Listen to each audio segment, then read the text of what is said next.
इसके पहले हमने एक चैप्टर पढ़ा था कॉल्ड प्रोडक्शन, राइट। और प्रोडक्शन में हमने सिर्फ क्या पढ़ा था? आउटपुट पढ़ा था कि कुछ मनी के बारे में पढ़ा था? सिर्फ आउटपुट पढ़ा था। दैट मीन्स हमको कितनी क्वांटिटी बनानी है, कितना आउटपुट बनाना है, ये पढ़ा था। मुझे कितने मार्कर बनाने हैं, ये पढ़ा था। आउटपुट किसकी मदद से बनता है? इनपुट की वजह से। और इनपुट को क्या बोलते हैं? फैक्टर ऑफ प्रोडक्शन, उत्पादन के घटक। दैट मीन्स प्रोडक्शन में मैंने सिर्फ और सिर्फ पढ़ा था इनपुट आउटपुट रिलेशनशिप।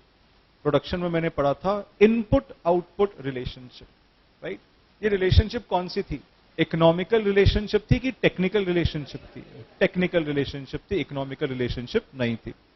अब आउटपुट तो मैंने बना लिया, अब मुझे कॉस्ट में ये पढ़ना है कि ये आउटपुट कितने का बना। मैंने 500 मार्कर बना लिए, अब ये पढ़ना है कि ये 500 मार्कर कितने के बने, इसकी लागत क्या है, इसकी कॉस्टिंग क्या है। क्यों पढ़ूंगा कॉस्टिंग? कॉस्टिंग क्यों पढ़ूंगा? प्रॉफिट के ऊपर एक और कुछ आएगा। देखो यार, अपने को प्रॉफिट अगर कमाना है तो अपने को सेलिंग प्राइस फिक्स करना है।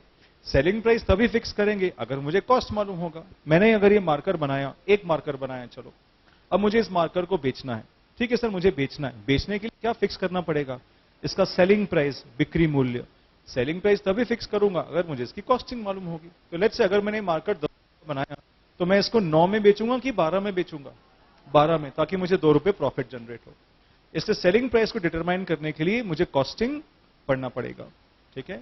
अब देखो, प्रॉफिट भी 2 तरीके से कमाया जाता है। या तो सेलिंग प्राइस को बढ़ाओ तो भी प्रॉफिट आएगा, या कॉस्ट को कम कर दो तो भी प्रॉफिट आएगा। तो कॉस्ट को इसलिए भी पढ़ा जाता है ताकि मैं कॉस्ट को कंट्रोल करूं। कॉस्ट को इसलिए भी पढ़ा जाता है ताकि मैं कॉस्ट को कंट्रोल करूं। ध्यान रखें, तो कॉस्ट को पढ़ने के बहुत सारे ऑब्जेक्टिव्स होते हैं। ठीक है। तो अगेन, हमने प्रोडक्शन में इनपुट आउटपुट पढ़ा था, हमने प्रोडक्शन में क्वांटिटी बना ली थी। अब हम ये पढ़ेंगे कि क्वांटिटी कितने की बनाई। ठीक है। तो उसके लिए हमने कुछ फैक्टर्स ऑफ प्रोडक्शन लिखे थे। कौन कौन से फैक्टर्स ऑफ प्रोडक्शन है? Land, labour, capital and entrepreneur. क्या ये याद है सबको? जमीन, श्रमिक, पूंजी और साहसी। ये क्या है? फैक्टर्स ऑफ प्रोडक्शन, उत्पादन के घटक। अब मुझे अगर इनको यूज करना है बिजनेस के लिए तो इनको कुछ पेमेंट करना पड़ेगा कि नहीं करना पड़ेगा? बिल्कुल सर, हमको पेमेंट करना पड़ेगा। अब मैं इनका पैसा चुकाऊंगा। अगर मैंने लेबर को हायर करा, श्रमिकों को रखा, तो मुझे लेबर को क्या देना पड़ेगा? वेजेस। उनको सैलरी देनी पड़ेगी, उनका वेतन देना पड़ेगा, वेजेस देना पड़ेगा। अगर मैंने कैपिटल को हायर करा तो क्या देना पड़ेगा? इंटरेस्ट, ब्याज देना पड़ेगा। अगर एक बिजनेसमैन बिजनेस के लिए काम कर रहा है तो एक बिजनेसमैन को क्या देता है? प्रॉफिट देता है। अगर मैंने लैंड को हायर करा तो मैं क्या दूंगा? इसको रेंट दूंगा। तो अगर मैंने फैक्टर्स ऑफ प्रोडक्शन को पेमेंट करा तो इसको हम क्या बोलेंगे? Factor cost. अगर मैंने फैक्टर्स ऑफ प्रोडक्शन का पेमेंट करा तो इनको हम क्या बोलेंगे? Factor cost. अगर मैंने उत्पादन के घटकों का भुगतान करा, मैंने जिन जिन उत्पादन के घटकों का उपयोग करा उनको मुझे पैसा देना पड़ेगा। मैंने उनको पैसा दिया तो इसको हम क्या बोलेंगे? उत्पादन लागत। इसको हम क्या बोलेंगे? उत्पादन लागत, फैक्टर कॉस्ट। बोलो, इतनी बात समझ में आ रही है? तो एक्चुअली मैं कर क्या रहा हूं? फैक्टर्स ऑफ प्रोडक्शन को किसमें कन्वर्ट कर रहा हूं? रुपीज में। फैक्टर्स ऑफ प्रोडक्शन को किसमें कन्वर्ट कर रहा हूं? रुपीज में। इसीलिए हमने कॉस्ट को कैसे समझा था कि cost is just the money representation of production. अगर आपने उत्पादन को पैसे में परिवर्तित कर दिया तो वो क्या बन जाएगा? लागत। अगर आपने प्रोडक्शन को मनी में कन्वर्ट कर दिया तो वो क्या बन जाएगा? कॉस्ट। मैंने प्रोडक्शन को मनी में कन्वर्ट कर दिया तो ये क्या बन गया? कॉस्ट। मैंने उत्पादन को पैसे में कन्वर्ट कर दिया तो ये लागत बन गई। बहुत सिंपल है। तो जो जो चीजें हमने प्रोडक्शन में पढ़ी थी वही चीजें हमको क्या पढ़नी है? कॉस्ट। डिट्टो वैसे के वैसे लॉज आएंगे। ओह, लॉज आएंगे? अच्छा, मतलब प्रोडक्शन को हमने कितने फेजेस में डिवाइड करा था? 2, शॉर्ट रन एंड लॉन्ग। इसमें कॉप डगलस नहीं आएगा। Short run and long run. तो सर कॉस्ट भी शॉर्ट रन लॉन्ग रन आएगा? हाँ, अल्पकाल और दीर्घकाल। शॉर्ट रन में कौन सा लॉ पढ़ा था? Law of variable proportion. तो क्या यहां पर भी पढ़ना है? ओ बाप रे। लॉन्ग रन में कौन सा लॉ पढ़ा था? Law of returns to scale. तो क्या यहां पर भी वही पढ़ना है? ओ, क्या पूरा डिटेल में पढ़ना है? हाँ, इनफैक्ट थोड़ा ज्यादा डिटेल में पढ़ना है। ठीक है, तो सारे लॉज वहीं पर एप्लीकेबल हो जाएंगे। प्रोडक्शन में कितने फैक्टर्स हुआ करते थे? बहुत सारे। Variable factors and fix factors. Production में कितने फैक्टर्स होते थे? Variable factors and fix factors. यहां पर भी कितने फैक्टर्स होंगे? Variable factors and fix factors. आ रही बात समझ में? तो ये बिल्कुल उत्पादन जैसा है, बस मैंने उत्पादन को यहां पर पैसे में कन्वर्ट कर दिया। ठीक है, अगर आपको धुंधला धुंधला याद हो, हमने प्रोडक्शन फंक्शन पढ़ा था। तो अभी मैं सिर्फ रिवाइज ही करवा रहा हूं जो हमने लास्ट लेक्चर में करा था। प्रोडक्शन फंक्शन, उत्पादन फलन। प्रोडक्शन में हम क्या करते हैं, क्या बनाते हैं? इनपुट बनाते हैं कि आउटपुट बनाते हैं? आउटपुट। कैसे लिखा था? Output O is equal to function of inputs. Function of inputs. अब हम इनपुट को लिख देते हैं, output is equal to function of कितने इनपुट्स हैं? Land, labour, capital and entrepreneur. क्या ये हमारा प्रोडक्शन फंक्शन था कि इनपुट पर क्या डिपेंड करेगा? आउटपुट। जैसे इनपुट वैसे आउटपुट, जैसा जोक वैसी हंसी। भाई जोक अच्छा होगा तो जोर से हंसोगे, जोक अच्छा नहीं होगा तो टाइम पास करोगे, ऐसे ही होता है। तो आपकी हंसी किस पर डिपेंड करेगी? जोक पर। ये बातें समझ में आ गई क्या आपको? अब मैं इस प्रोडक्शन फंक्शन को किस में लिखूंगा? अब रुपीज में कन्वर्ट करूंगा। तो हम आउटपुट की क्या डिटरमाइन करेंगे? यहां पर कॉस्ट। हम अपने उत्पादन की लागत यहां पर पता करने की कोशिश करेंगे। तो जो कॉस्ट फंक्शन है वो किस पर डिपेंड करेगा? लैंड को क्या दे रहे हैं? रेंट। लेबर को क्या दे रहे हैं? वेजेस। कैपिटल को इंटरेस्ट। एंटरप्रेन्योर को प्रॉफिट। इसको क्या बोल दिया? कॉस्ट फंक्शन, लागत फलन। बोलो, क्या ये हमने लिखा था लास्ट लेक्चर में? और फिर लास्ट लेक्चर में लिखा था कि cost function is only when production function is converted into money. अगर हम प्रोडक्शन फंक्शन को मनी में कन्वर्ट कर लेते हैं, इसको क्या बोला जाता है? Cost function. अगर हम उत्पादन फलन को पैसे में परिवर्तित कर देते हैं, इसको क्या बोला जाता है? लागत फलन। बहुत इजी है कॉस्ट फंक्शन। बोलो, ये समझ में आया था क्या? फिर हमने एक बहुत इंपॉर्टेंट डिस्कशन करा था कि अगर लैंड को खरीद लेता हूं, अगर मैं लैंड को खरीद लेता हूं तो क्या कॉस्ट फंक्शन में इंक्लूड करूंगा? अगर मैं लैंड को खरीद लेता हूं, अगर मैं यहां पर मैंने लैंड को किराए से लिया है तो मैंने रेंट लिखा हुआ है, लेकिन मैं लैंड को परचेज भी कर सकता हूं। अगर मैंने लैंड को परचेज कर लिया तो क्या यहां पर लिखूंगा? नहीं लिखूंगा। क्यों नहीं लिखूंगा? क्योंकि सर वो कैपिटल एक्सपेंस है। हमने लिखा था कि कैपिटल एक्सपेंसेस को हम कॉस्ट में कंसीडर नहीं करते हैं। तो ऐसे एक्सपेंसेस को क्या बोला जाता है? संक कॉस्ट, डूबी हुई लागत। याद करो, सीधी सी बात है। अकाउंटेंसी में सार्थक सर ने आपको समझाया होगा capital expenses and revenue expenses. हम एक बिजनेस का प्रॉफिट किसकी वजह से कैलकुलेट करते हैं? रेवेन्यू एक्सपेंसेस की कैपिटल एक्सपेंस? Revenue expense. बस यहां पर भी वही। मुझे बताओ, क्या ये आइटम्स तुमको पीएनएल में भी दिखते हैं? क्या प्रॉफिट एंड लॉस अकाउंट में तुमको रेंट दिखता है? हाँ सर। वेजेस दिखता है? हाँ। इंटरेस्ट दिखता है? हाँ। प्रॉफिट दिखता है? दिखता ही है ना। प्रॉफिट एंड लॉस अकाउंट में प्रॉफिट नहीं आएगा तो कौन आएगा? आएगा ही। यहां से वो बैलेंस शीट में जाता है। लेकिन अगर मैंने लैंड को खरीदा तो क्या तुम ऐसी एंट्री पास करते हो? क्या PNL account debit to purchase of land? कभी नहीं पास करोगे। लैंड को कहां सीधे ले जाओगे? बैलेंस शीट में। तुमने मशीन को खरीदा, बैलेंस शीट में। तुमने बिल्डिंग को खरीदा, बैलेंस शीट में। राइट? बस वैसे ही इकोनॉमिक्स चलता है। इकोनॉमिक्स में भी आप कभी भी प्रॉफिट बैलेंस शीट के आइटम से कैलकुलेट नहीं करते, पीएनएल के आइटम से कैलकुलेट करते। इसलिए ये सब देख रहे होगे, these are all revenue expenses. आपने कोई कैपिटल एक्सपेंस करा है, लैंड को खरीदा है, मशीन को खरीदा है, बिल्डिंग को खरीदा है, these all expenses are called sunk cost, डूबी हुई लागत। और संक कॉस्ट को कभी भी इकोनॉमिक प्रॉफिट कैलकुलेट करते समय कंसिडर नहीं किया जाता। बोलो, इतना समझ में आया था? So this is the revision of the last lecture. ये हमने जो मैं जब गया था उसके पहले वाले लेक्चर में हमने ये रिवाइज करा था। ठीक है, आगे बढ़ा जाए कॉस्ट में। ठीक है, चलिए।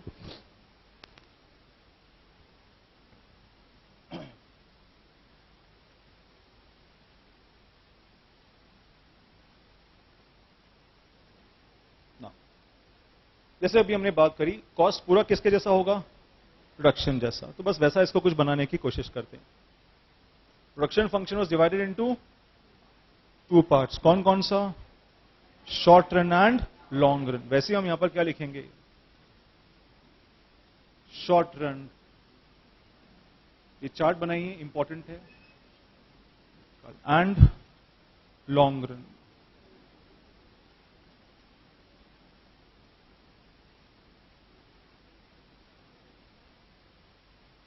ओके, ये समझ में आया?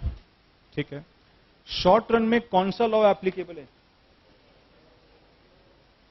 Law of variable proportion. तो यहां पर लिखें कौन सा लॉ एप्लीकेबल होगा?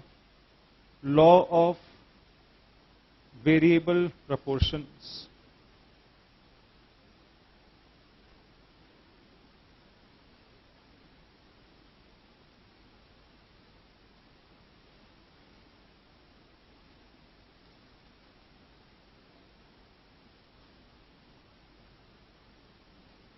लॉन्ग रन में कौन सा लॉ होता है?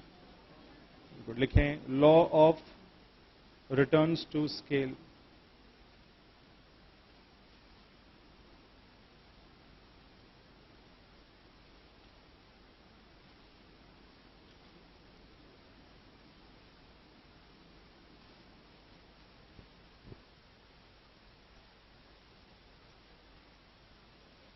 यहां तक बातें समझ में आ रही है? बहुत सिंपल डिस्कशन है। मैंने सिर्फ प्रोडक्शन की डिटेल्स लिखी और कुछ नहीं लिखा है मैंने। ठीक है, ओके। अब मुझे बताइए शॉर्ट रन में कितने फैक्टर्स होते हैं? मैं आपको ऑप्शन देता हूं।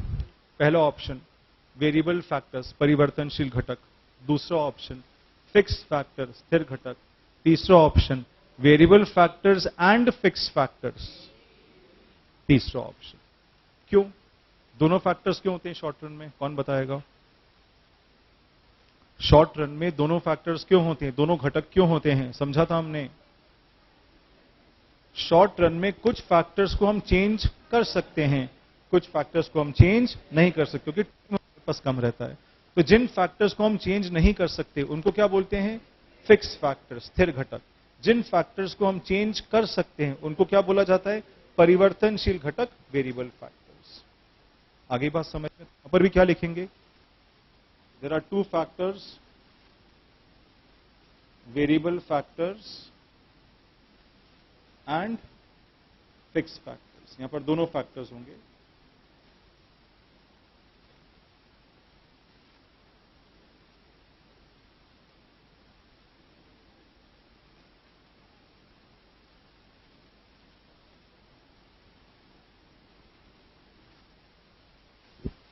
क्या ये बातें समझ में आई? क्या हमने प्रोडक्शन में भी ऐसे ही चार्ट बनाया था? Okay. Now long run. Long run में कितने फैक्टर्स होते हैं? Only one, that is variable factors. क्यों? क्यों? Very good. लॉन्ग रन में वी कैन चेंज एवरीथिंग। हमारे पास टाइम बहुत होता है, हम सारी चीजों में बदलाव कर सकते हैं। तो लॉन्ग रन में सिर्फ क्या होगा? Variable factors.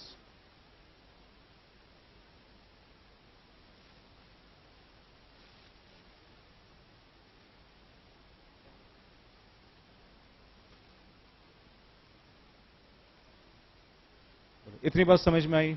ठीक है। देखो यहां पर वेरिएबल फैक्टर्स को खरीदा तो क्या हम वेरिएबल फैक्टर्स को पेमेंट करेंगे? हाँ। अरे variable factor, labour variable factor है कि फिक्स फैक्टर है? वेरिएबल फैक्टर है। तो मैंने लेबर को खरीदा तो क्या लेबर को पेमेंट करना पड़ेगा? वेरिएबल फैक्टर के पेमेंट को क्या कहेंगे? Variable cost. बहुत इजी है यार। परिवर्तनशील घटक को अगर मैंने भुगतान करा तो उसको क्या बोलेंगे? परिवर्तनशील लागत। फिक्स फैक्टर, अगर मैंने फिक्स फैक्टर को लिया तो उसको पेमेंट करेंगे क्या? हाँ, तो उसको क्या बोलेंगे? अरे पेमेंट करना पड़ेगा ना उसको, तो उसको क्या बोलेंगे हम? Fixed cost. देखो समझो क्या होगा variable cost and fixed cost. Very easy, try to understand. देखो बहुत ध्यान से समझो, मतलब मैं यहां पर दो कॉन्सेप्ट आपको समझाने वाला हूं। वेरिएबल फैक्टर्स क्या आ जाएगा?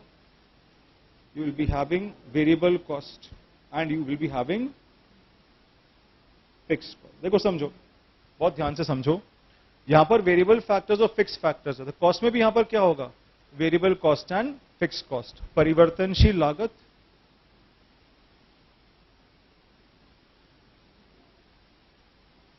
एवं स्थिर लागत। मतलब शॉर्ट रन में दो प्रकार की कॉस्ट, कौन कौन सी? Variable cost and fixed cost. Long run में कितनी कॉस्ट होगी? Only one, variable cost. अगर आप ध्यान से देखो, ये बिल्कुल किसके जैसा चल रहा है?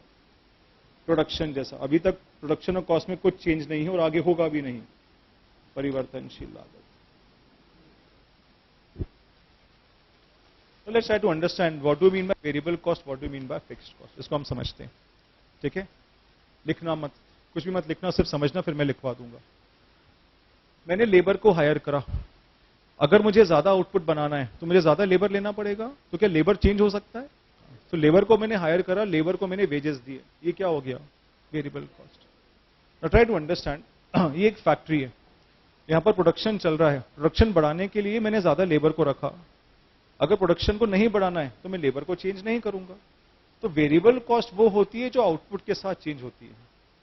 ध्यान से समझना, वेरिएबल कॉस्ट वो होती है जो आउटपुट के साथ चेंज होती है। अगर मैं आउटपुट बढ़ाऊंगा तो रॉ मटेरियल की कॉस्ट बढ़ेगी, लेबर की कॉस्ट बढ़ेगी। अगर मैं आउटपुट को कम करूंगा तो रॉ मटेरियल की कॉस्ट कम होगी, लेबर की कॉस्ट कम होगी। अगर मुझे 5000 गन्ने के जूस बनाना है तो लेबर ज्यादा लगेगा कि कम? ज्यादा, मुझे उनको ज्यादा पेमेंट देना पड़ेगा। शुगर केन, गन्ना, ज्यादा लगेगा कि कम? ज्यादा लगेगा। लेकिन अगर मुझे 5000 की जगह 5 गन्ने के जूस बनाना है तो लेबर कम लगेगा, गन्ने कम लगेंगे। तो यहां पर गन्ने, शुगर केन या लेबर की कॉस्ट क्या हो गई? वेरिएबल हो गई कि फिक्स हो गई? वेरिएबल। आउटपुट के साथ चेंज हो रही है। आउटपुट ज्यादा बनाना है तो कॉस्ट बढ़ानी पड़ेगी, आउटपुट कम करना है तो कॉस्ट कम करनी पड़ेगी, ठीक है? लेट्स से हम इस रूम गन्ने का जूस बना रहे हैं। अब सिक्योरिटी के लिए मैंने बाहर चौकीदार को बिठा दिया, वो बैठा हुआ है, मत देखो कोई नहीं है। सिक्योरिटी के लिए मैंने बाहर चौकीदार को बिठाया। अब मुझे बताओ, उस चौकीदार की सैलरी है 6000 रुपए, तो हमने यहां पर 5000 गन्ने का जूस बनाया, उसको सैलरी कितनी देंगे? 6000। हमने यहां पर 5 गन्ने का जूस बनाया, सैलरी कितनी देंगे? 6000। हमने कुछ भी नहीं बनाया, 6000। उसको कोई मतलब ही नहीं है कि अंदर क्या चल रहा है, वो तो प्रीमाइसेस की प्रोडक्शन कर रहा है, तो उसकी कॉस्ट क्या हो जाएगी? Fixed cost. लेट्स से ये ऑफिस का मैं रेंट बनाऊं, यहां पर 100 स्टूडेंट्स, रेंट 20,000, यहां पर एक स्टूडेंट, रेंट 20,000, यहां पर एक भी स्टूडेंट नहीं है, रेंट 20,000। मतलब जो कॉस्ट आउटपुट के साथ फिक्स होती है उसको क्या बोलते हैं? Fixed cost. क्या ऐसा होता है? होता ही है सर, बिल्कुल होता है। तो आउटपुट के साथ जो कॉस्ट चेंज हो जाए, वेरिएबल कॉस्ट, परिवर्तनशील लागत। आउटपुट के चेंज होने के साथ जो कॉस्ट चेंज नहीं हो वो क्या हो जाएगी? फिक्स्ड कॉस्ट, स्थिर लागत। बहुत इजी कॉन्सेप्ट। सबको क्लियर हो रहा है क्या अच्छे से? पक्का? ओके। आप बिजनेस कैरी ऑन कर रहे हो, बिजनेस के लिए आपने 1 लाख रुपए का लोन लिया जिसका इंटरेस्ट रेट, ब्याज दर है 10%। तो कितना इंटरेस्ट हो गया साल का? 1 लाख का 10% आजकल 10,000 ही होता है, तो 10,000। अब तुम्हारा बिजनेस बहुत अच्छा चल रहा है, इंटरेस्ट कितना देना है? 10,000। बिजनेस चल ही नहीं रहा, इंटरेस्ट कितना देना है? तो इंटरेस्ट क्या हो गया? फिक्स्ड कॉस्ट हो गया। आ रही है आपको बात समझ में? ठीक है। तो any cost which changes with output, variable cost. Any cost which doesn't change with output, fixed cost. जिस पेज पर ये चार्ट बना रहे हो उसके अगले पेज पर लिखो difference between variable cost and fixed cost. अगले पेज पर लिखना difference between variable cost and fixed cost. परिवर्तनशील लागत एवं स्थिर लागत में अंतर, परिवर्तनशील लागत, स्थिर लागत में अंतर। Difference between variable cost and fixed cost. ठीक है, लिखें। पहली लाइन लिखें, first point, cost which changes with output is variable cost. Cost which changes with output is called variable cost. Cost which changes with output is called variable cost. For example, purchase of raw material, comma, wages, etc. Purchase of raw material, comma, wages, etc. ऐसी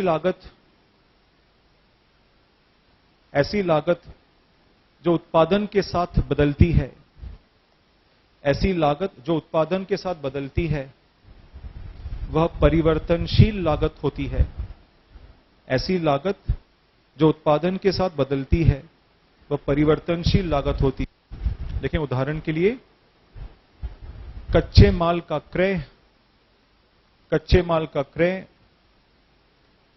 comma वेतन आदि, वेतन आदि। Clear? सबको clear हुआ? Next line लिखे, cost which doesn't changes with output. Cost which doesn't changes with output is fixed cost. Cost which doesn't changes with output is called fixed cost. ऐसी लागत जो उत्पादन के साथ, ऐसी लागत जो उत्पादन के साथ नहीं बदलती उसे स्थिर लागत कहा जाता है। ऐसी लागत जो उत्पादन के साथ नहीं बदलती उसे स्थिर लागत कहा जाता है। For example, rent of a building, इमारत का किराया। रेंट ऑफ अ बिल्डिंग, इमारत का किराया, comma salary of a watchman, चौकीदार का वेतन। सैलरी ऑफ अ वॉचमैन, चौकीदार का वेतन, कॉमा इंटरेस्ट कॉस्ट, ब्याज। इंटरेस्ट कॉस्ट, ब्याज, एटसेट्रा। क्लियर हो गया? तो आप फिक्स कॉस्ट देख रहे हो, these are not related with output. ये फिक्स रहेगी, आपको पेमेंट करना ही पड़ेगा, चाहे आपका प्रोडक्शन हो चाहे आपका प्रोडक्शन नहीं हो, आपको पेमेंट करना ही पड़ेगा। बोलो, इतनी बात समझ में आ गई? ठीक है, तो हमने पहला डिफरेंस समझा यहां पर, variable cost and fixed cost. ठीक है, इसी डिस्कशन को मैं यहां पर आगे कैरी फॉरवर्ड, या इनफैक्ट यहीं कैरी फॉरवर्ड कर देता हूं। इतना नोट कर लिया आपने? इसको हटा दूं?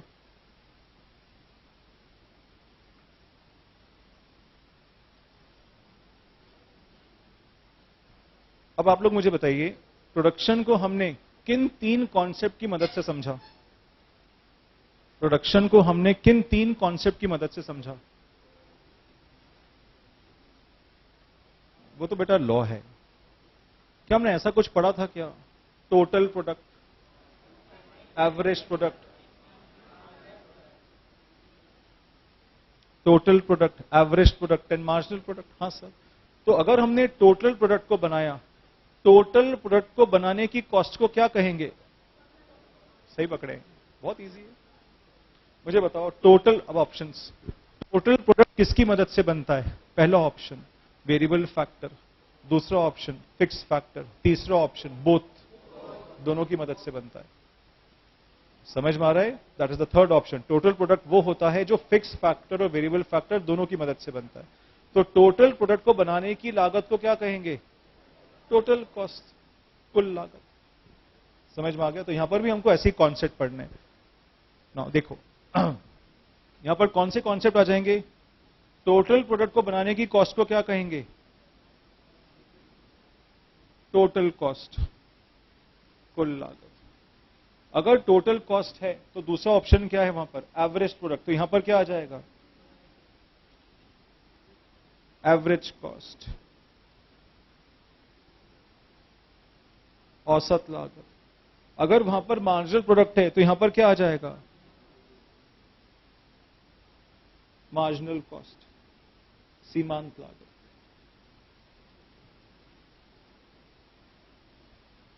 बोलो, ये समझ में आ रहा है क्या? कुछ नहीं लिखा मैंने। Production is converted into money. मैंने उत्पादन को पैसे में कन्वर्ट कर दिया, कॉस्ट आ गया। टोटल प्रोडक्ट का टोटल कॉस्ट, एवरेज प्रोडक्ट का एवरेज कॉस्ट, मार्जिनल प्रोडक्ट का और कुछ भी नहीं कर रहा हूं मैं, सिर्फ डेफिनेशन से चल रहा हूं। Production is converted into money is cost. लेकिन यहां पर क्या हुआ?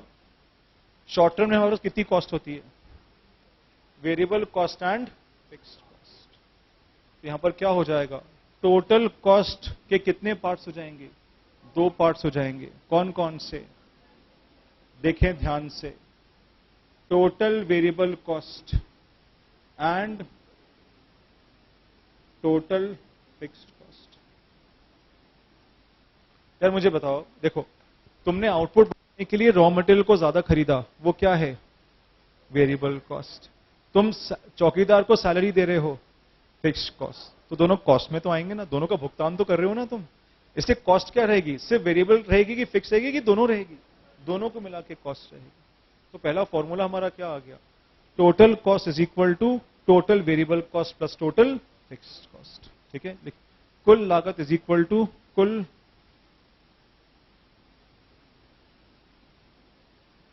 परिवर्तनशील लागत प्लस कुल स्थिर लागत। ये सबको कॉन्सेप्ट समझ में आए हैं क्या अच्छे से? हम यहां पर 1 का 3 कर रहे हैं और कुछ नहीं। वहां पर टोटल प्रोडक्ट पड़ा, यहां पर 3 पड़े। ठीक है, अब मुझे बताओ यहां पर क्या लिखेंगे, average cost is equal to, देखिए average variable cost plus average बोलो fixed cost.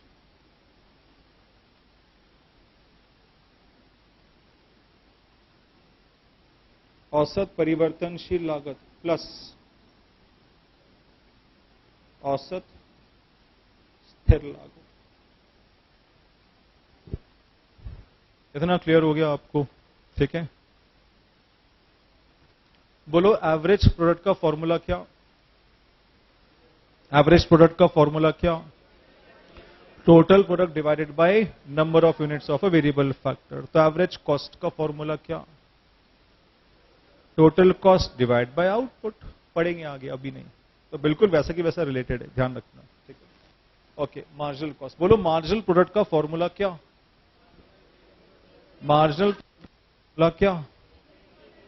Change in total product divided by change in number of units of a variable factor. कुल उत्पाद में बदलाव डिवाइडेड बाय परिवर्तनशील इकाइयों की परिवर्तनशील इकाइयों में बदलाव। ठीक है, तो मार्जिनल कॉस्ट का फॉर्मूला क्या? Change in total cost divided by change in output. लिखना कुछ नहीं है, लेकिन मुझे बताओ क्या यहां पर मार्जिनल कॉस्ट को हम ऐसा लिखें, marginal variable cost plus marginal fixed cost लिख लें क्या? ऐसे लिख रहे हैं तो लिख लें, अच्छा लगेगा। दो दो दो दो दो। क्या मार्जिनल कॉस्ट फिक्स हो सकती है? देखो मार्जिनल प्रोडक्ट की डेफिनेशन क्या थी? चेंज इन टोटल प्रोडक्ट, कुल उत्पाद में बदलाव। मार्जिनल कॉस्ट की भी डेफिनेशन क्या होगी? चेंज इन टोटल कॉस्ट, कुल लागत में बदलाव। या जिसकी डेफिनेशन में चेंज हो जाए वो फिक्स कैसे हो सकती है? वाह सर, क्या बात कही है, तुमको बात समझ आ रही है क्या? जिसकी, हाँ थैंक यू, जिसकी डेफिनेशन में ही बदलाव आ जाए, क्या वो कभी फिक्स हो सकती है? कभी नहीं हो सकती। तो मुझे बताओ मार्जिनल कॉस्ट कभी फिक्स हो सकती है क्या? नहीं, मार्जिनल कॉस्ट हमेशा क्या रहेगा? वेरिएबल रहेगा। कभी भी मार्जिनल फिक्स्ड कॉस्ट जैसी चीज हो ही नहीं सकती। कभी भी कैटरीना यादव हो ही नहीं सकता। जिसको समझ में आ गई ठीक है, बाकी पोगो देख के आना। ये बातें तुमको समझ में आ रही है क्या? तो marginal cost is always variable. सीमांत लागत हमेशा क्या होगी?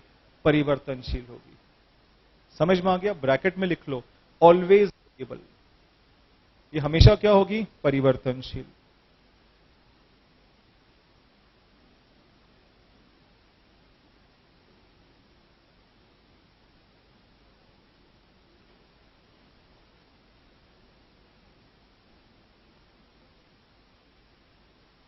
इतना क्लियर हो गया?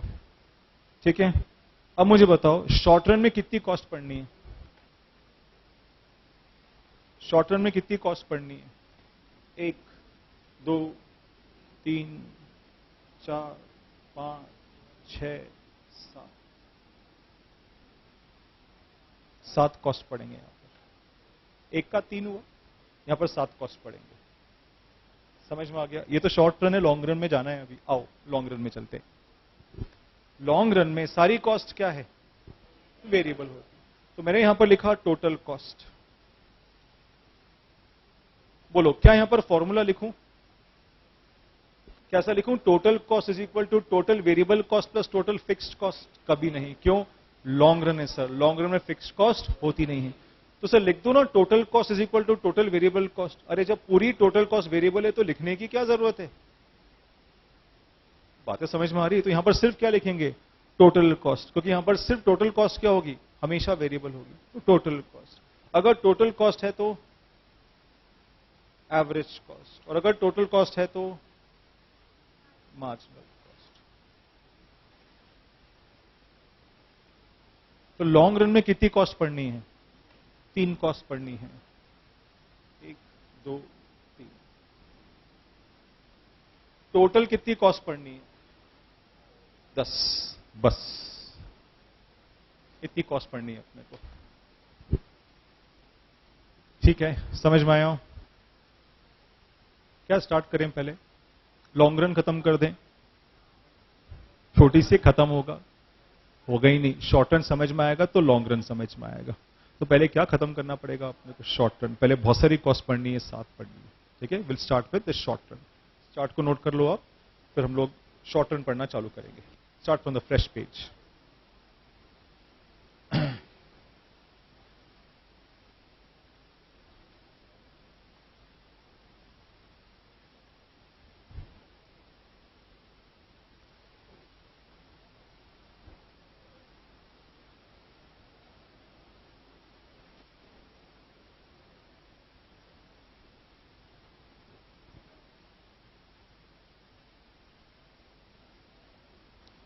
करें शुरू। ठीक है, पहले हम क्या करेंगे, थोड़े से फॉर्मूलेज लिखेंगे, फॉर्मूलेज को समझेंगे। अब उन फॉर्मूलेज के बेसिस पर हम प्रैक्टिकल क्वेश्चन करेंगे और फिर आपके पास एक छोटा सा होमवर्क रहेगा तो आपको करके आना है। और उसके बाद कल से हम बहुत डिटेल में एक एक कॉस्ट को एनालाइज करेंगे। लेकिन ध्यान रहे, जिसने होमवर्क नहीं करा वो कल मत आना, आएगा तो समझ में नहीं आएगा उसको। तो इसलिए कल, आज का जो होमवर्क है वो इकोनॉमिक्स का द ओनली होमवर्क होता है और वो सबसे बड़ा होमवर्क होता है। तो आज आपको इकोनॉमिक्स को कम से कम 2 से 2.5 घंटे का टाइम देना पड़ेगा घर जाके। आज डायग्राम्स बनाने पड़ेंगे। ठीक है, ध्यान रखें, I will be giving you a some, I will be giving you lot of diagrams, you have to draw every diagram, तो जाके आपको कॉस्ट समझ में आएगा, नहीं तो नहीं आएगा। और वो आपकी एक्टिविटी रहेगी। क्लास में तो मैं डायग्राम्स बना दूंगा, मैंने बोला ये ऐसा है, बोले हो ऐसा ही होगा, नहीं, लेकिन जब तक तुम नहीं बनाओगे समझ में नहीं आएगा। आगे ये बात समझ में, तो you have to do that homework compulsorily. खाना मत खाना रात का, उसके पहले दिन का खा लेना। रात का खाना होमवर्क करने के पहले मत खाना, चाहे आपको 11 बज जाए।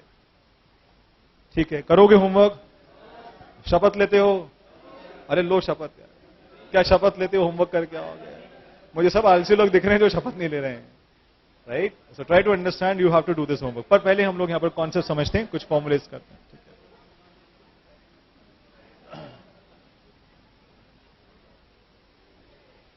so we'll start with short run.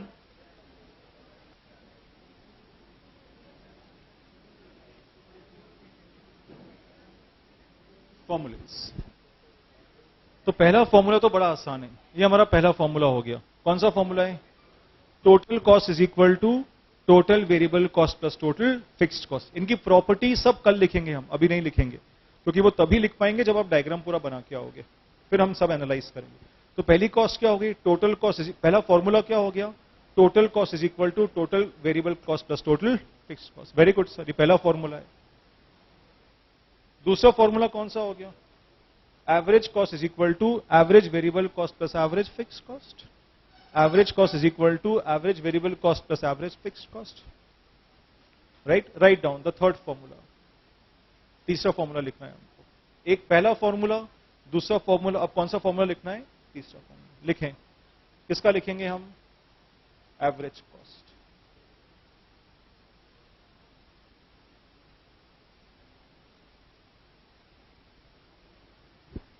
Very easy formula. Total product का फॉर्मूला क्या था? सॉरी, एवरेज प्रोडक्ट का फॉर्मूला क्या था? औसत उत्पाद का फॉर्मूला क्या था? क्या किसने बोला? चेंज।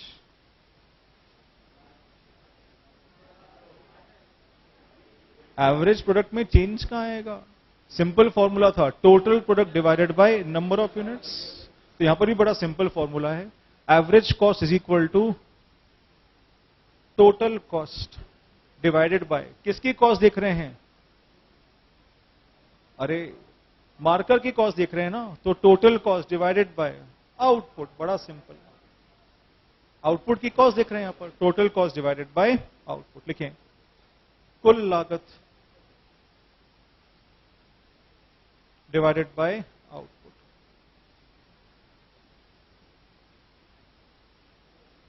आगे बात समझ में? हेलो, राइट, बिल्कुल प्रोडक्शन जैसा है।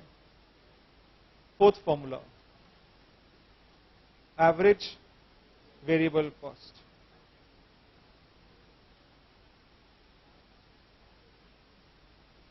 बोलो क्या लिखेंगे? एवरेज वेरिएबल कॉस्ट किस पर डिपेंडेंट होगा? Total variable cost. तो क्या लिखोगे? Total variable cost divided by, बोलो, आउटपुट। बहुत इजी है। कुल परिवर्तनशील लागत डिवाइडेड बाय आउटपुट।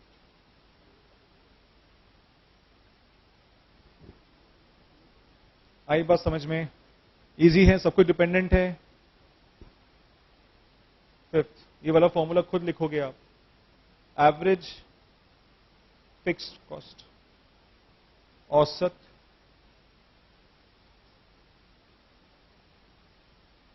स्थिर लागत। लिखो, फॉर्मूला लिखो। तो बोलो, total fixed cost divided bye output. ठीक है, देखिए, total fixed cost divided bye output.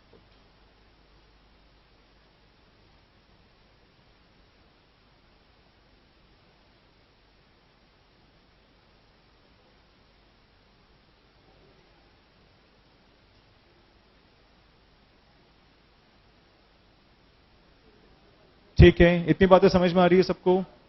Okay, next, last formula, marginal cost.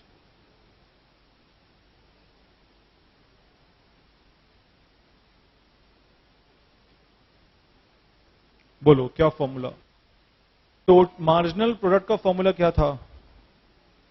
Change in total product divided by change in number of units of a variable factor. वैसे यहां पर क्या होगा? Change in cost लिखें, change in total cost divided by, बोलो, change in output. Very simple formula.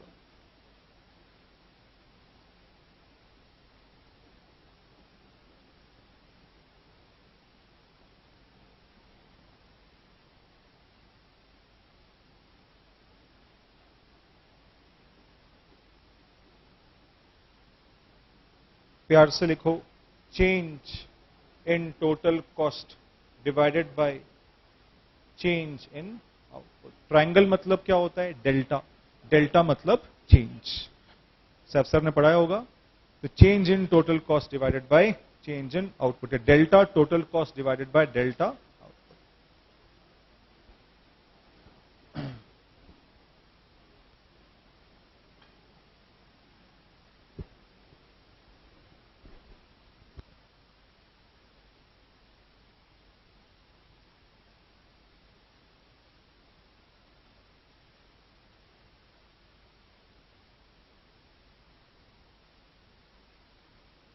Okay, अब मैं एक टेबल बना रहा हूं। टेबल के बेसिस पर आपको पूरा, मतलब कुछ डेटा के बेसिस पर आपको पूरा टेबल कंप्लीट करना है।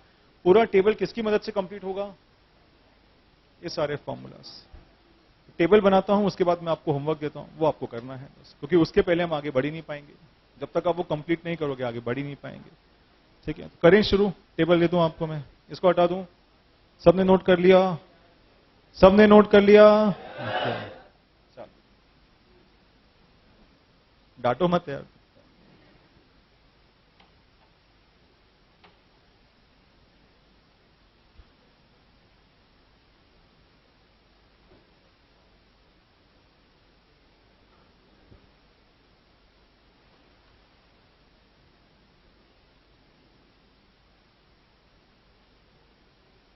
तो तुम्हारी पार्टी वार्टी हो गई क्या?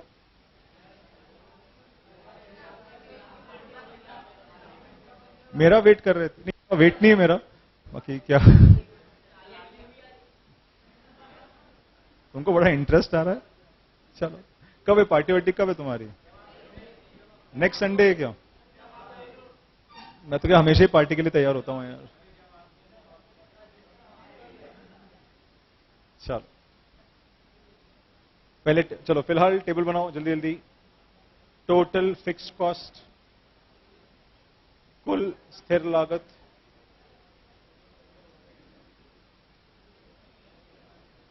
टोटल वेरिएबल कॉस्ट, कुल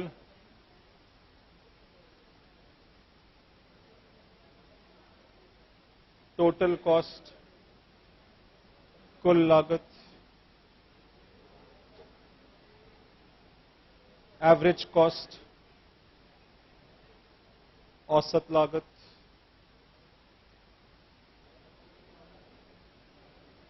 average variable cost,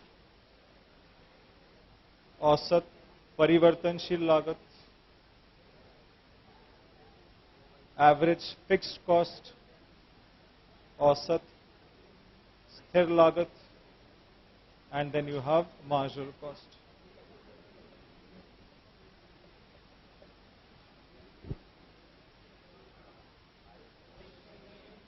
now table note करने के पहले एक बार बोर्ड पर देख लो, समझ लो कैसे करना है, then you have to apply the formulas. मैंने यहां पर आउटपुट लिखा 4, टोटल फिक्स्ड कॉस्ट लिखा मैंने 20, ठीक है. मैंने टोटल वेरिएबल कॉस्ट लिखा लेट्स से 10. ये मैंने आपको डेटा दिया, इसके बेसिस पर आपको सब कैलकुलेट करना है. कैसे करोगे? टोटल कॉस्ट कैसे कैलकुलेट करोगे? क्या फॉर्मूला है? Total variable cost plus total fixed cost. क्या आ जाएगा यहां पर? 30. ये समझ में आ गया. अब आपको एवरेज कॉस्ट निकालना है, औसत लागत. जरा फॉर्मूला देखो, total cost divided bye output. Total cost 30 divided by output. कैसे कैलकुलेट करा? 30 डिवाइड बाय 4. बोलो, 30 डिवाइड बाय 4 7.5. तो औसत लागत क्या आ गया? 7.5. एवरेज वेरिएबल कॉस्ट फॉर्मूला बोलो, total variable cost divided bye output. Total variable cost divide by output. 10 divide by 4 that is 2.5. ये समझ में आया क्या तुमको? एवरेज फिक्स्ड कॉस्ट कैसे आएगा? इजी. अभी total fixed cost divide by output. 20 divide by 4 कितना आ गया? 5. अब तुम टैली कर लो. एवरेज कॉस्ट का फॉर्मूला क्या होता है? Average variable cost plus average fixed cost. देखो 5 प्लस 2.5 7.5. वाह यार, मजा आ गया, टैली हो गया. होगा, बिल्कुल टैली होगा. अरे थैंक यू. चलो, मार्जिनल कॉस्ट का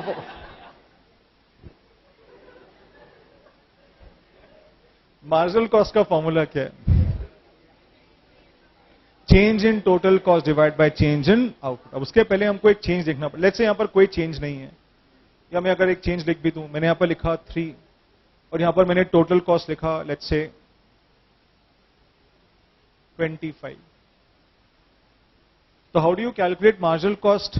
change in total cost 30 minus 25 5 divide by change in output 4 minus 3 1. Marginal cost क्या आ जाएगा? ऐसे कैलकुलेट करना.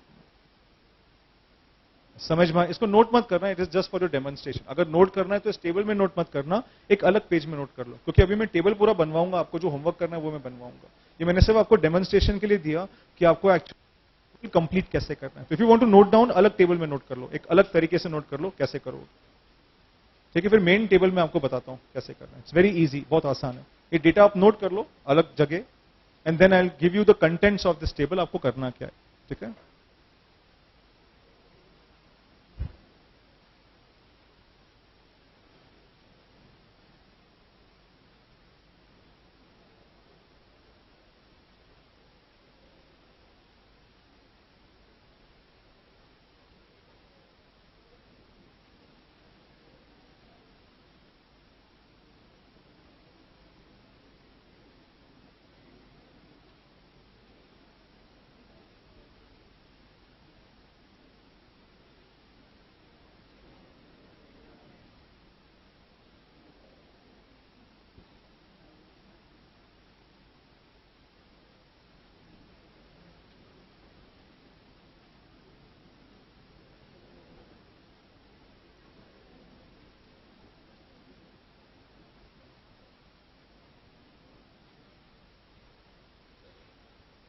कर लिया नोट? ये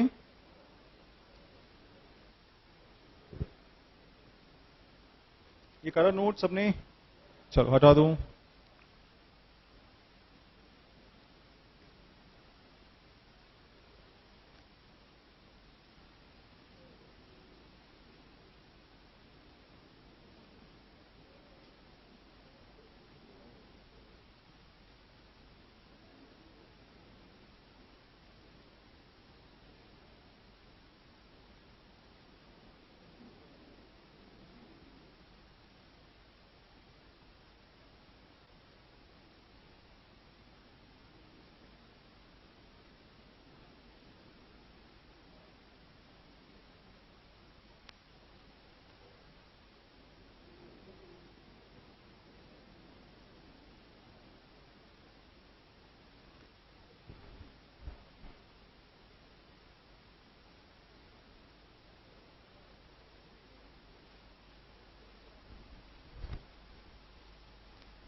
on the basis of this data आपको पूरा की पूरा टेबल कंप्लीट करना है, राइट?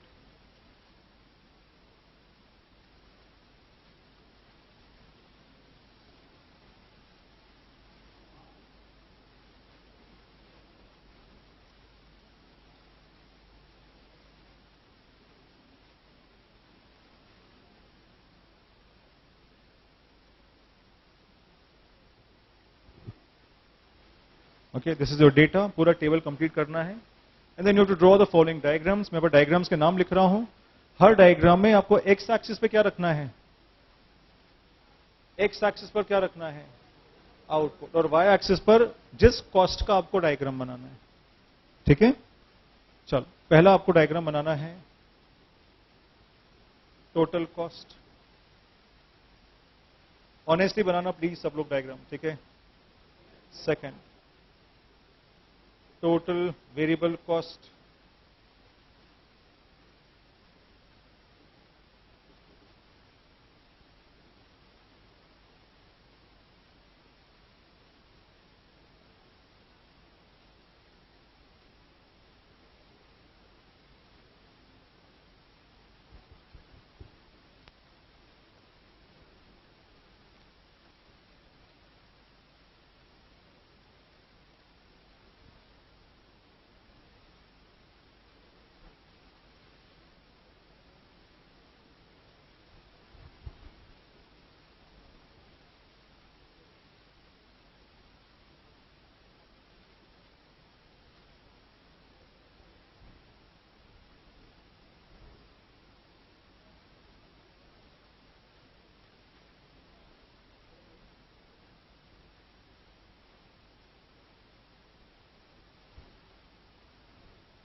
सिर्फ इतने बनाओ। स्पेशल डायग्राम्स को होमवर्क कर दूंगा आपको। आज सिर्फ ये सिंपल डायग्राम्स बनाने हैं, कल एक और छोटा सा होमवर्क रहेगा, 2-3 स्पेशल डायग्राम्स। लेकिन अभी सिर्फ फिलहाल इतना बनाइए आप। You have got to draw 7 diagrams. इसका मतलब जितनी कॉस्ट आप ले रहे हो सबके डायग्राम्स आपके पेज में मुझे दिखने चाहिए अलग अलग। एक ही में खिचड़ी मत पका देना। हर एक कॉस्ट का मुझे सेपरेट डायग्राम चाहिए, बड़ा डायग्राम चाहिए आधे पेज का। समझ में आ रहा है? एक ही इसमें सब डायग्राम मत बना तो तुमको खुद समझ में नहीं आएगा कि कौन सी हवा कहां से जा रही है। ठीक है, तो अगर 60 कॉस्ट है तो डायग्राम कितने होंगे? 7 डायग्राम्स होंगे, right? I will be checking each of your notebooks on a random basis. You have to draw it. ये आप होमवर्क नहीं कर पाओगे तो मान के चले आपका कॉस्ट वीक हो जाएगा, मार्केट्स वीक हो जाएगा। जो पूरा चैप्टर है मार्केट्स, जिसके मैक्सिमम क्वेश्चंस आते हैं एग्जामिनेशन में, जो टेक्निकल क्वेश्चंस आते हैं वो सिर्फ इन डायग्राम्स पर बेस्ड है। अगर आपने डायग्राम्स ऑनेस्टली बना ली, आज अगर आपने 2 घंटे ऑनेस्टली घर पे पढ़ाई कर ली या हॉस्टल में पढ़ाई कर ली, जहां भी पढ़ाई करो, मान के चले आपका मार्केट्स बहुत स्ट्रांग होगा। तो आज ये मेहनत करनी पड़ेगी आपको। ठीक है, तो complete the table and draw the diagrams. हम तभी आगे बढ़ पाएंगे जब अपने डायग्राम वगैरह ड्रॉ कर लोगे। ठीक है, तो small homework for you and that's it for today. आज के लिए इतना ही, बाकी हम लोग कर लेंगे। ठीक है, चलिए, थैंक यू।